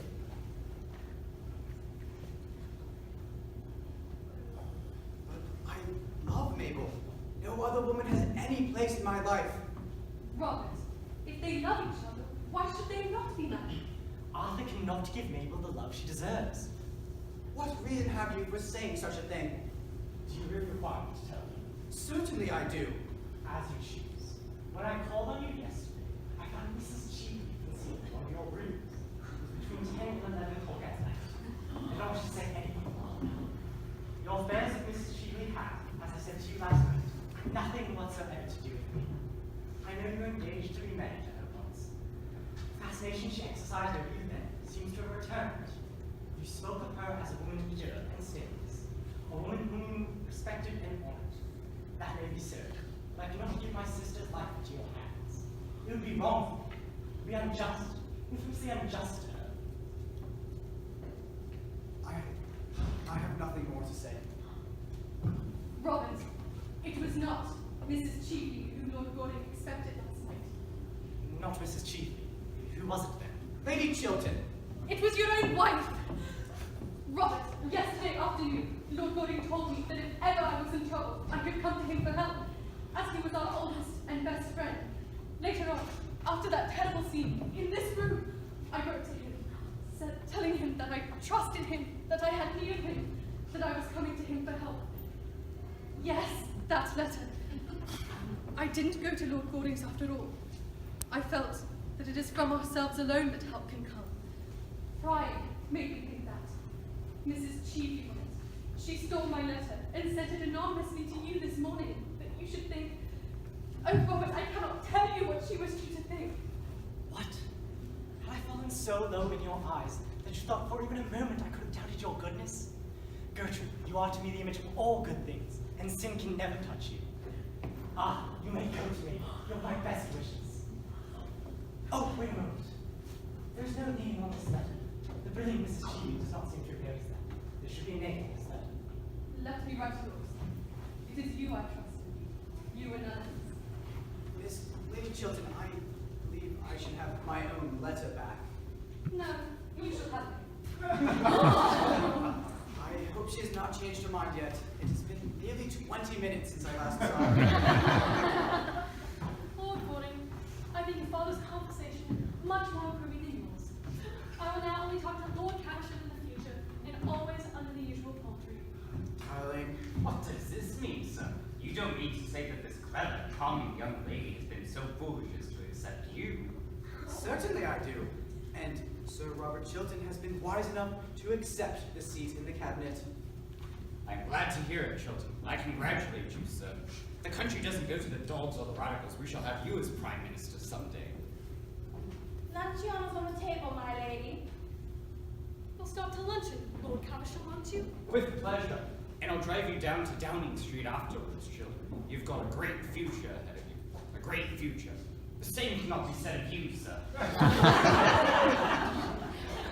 Your career, I'm afraid, will have to be entirely domestic. They must prefer it, domestic father. And if you don't make this young lady an ideal husband, I will cut you off with a shilling. An ideal husband? Oh, I don't think I should like that. It sounds like something from the next world. What would you like him to be then, my dear? He can be what he chooses. All I want is to be, a real wife to him. Upon my word, there's a great deal of common sense in that, Miss Chilton.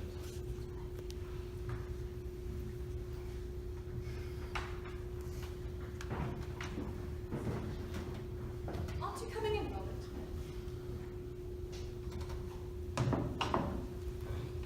Gertrude, is it love you feel for me, or is it pity? It is love, Robert. love and only love. For both of us, a new life is beginning.